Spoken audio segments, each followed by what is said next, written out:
Quand on parle de l'Iran et l'Irak, tout le monde voit immédiatement la guerre entre les deux États, ou quand on cite la Russie et l'Ukraine, tout le monde comprend ce qu'on veut dire sans même ample explication. Bon, la version africaine de tout ça existe aussi, et c'est le Rwanda et la République démocratique du Congo.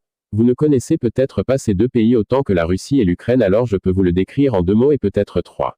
Vous vous êtes peut-être déjà posé la question de savoir si la Terre avait un cœur. Bon, la RDC en est un, située non seulement au centre de l'Afrique mais aussi au centre du monde.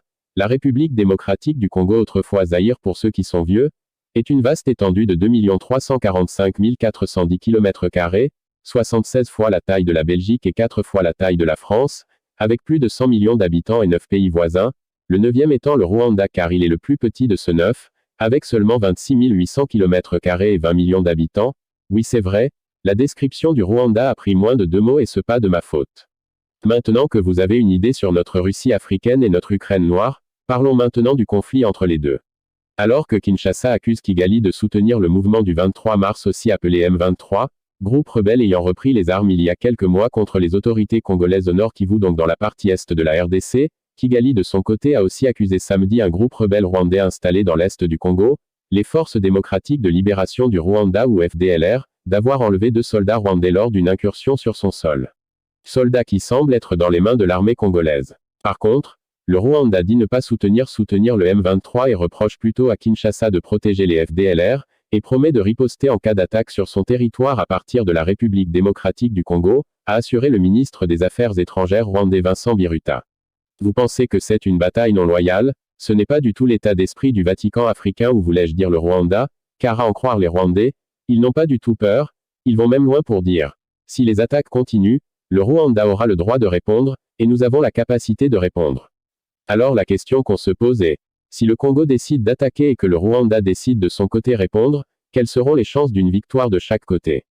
Mais avant de continuer, rassure-toi d'abord que tu es déjà abonné à ma chaîne et que la cloche de notification est activée pour être toujours au courant de toutes mes nouvelles publications.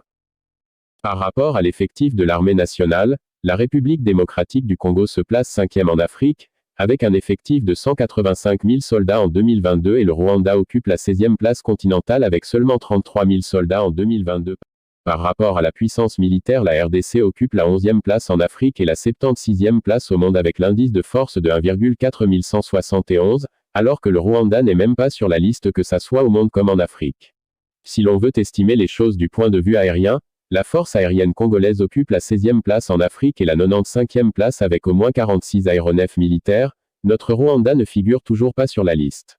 Si l'on descend sur terre, la force terrestre du Congo est classée 10e en Afrique et 60e au monde avec 212 chars d'assaut et de combat, tanks et véhicules blindés en 2022, le Rwanda nous a encore facilité la tâche car il ne figure toujours pas sur la liste.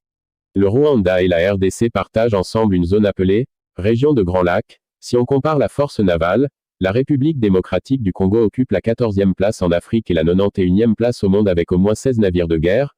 Cette fois-ci, le Rwanda n'a pas toujours réussi à s'infiltrer dans la liste. Vous allez peut-être vous dire la République démocratique du Congo a toutes les chances pour gagner cette bataille, pourtant ce n'est pas ce que nous raconte l'histoire, car il paraît qu'en 1997 le Rwanda aurait réussi de s'infiltrer jusqu'au sommet de l'État, en chassant le dictateur Mobutu, et en plaçant un de leurs pions au pouvoir en République démocratique du Congo, pion qui va jouer un mauvais tour à ses alliés car il va rompre toute relation avec le Rwanda et c'est ce qui va créer des milliers de rébellions dans l'est de ce vaste pays.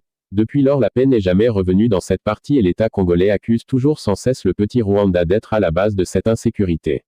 On ne souhaite pas la guerre, mais selon vous si elle est déclenchée aujourd'hui, qui est le plus favori dans cette bataille? Dites-le nous en commentaire. Merci d'avoir suivi cette vidéo, n'oubliez pas de cliquer sur j'aime et de partager, surtout abonnez-vous, à bientôt pour une nouvelle vidéo.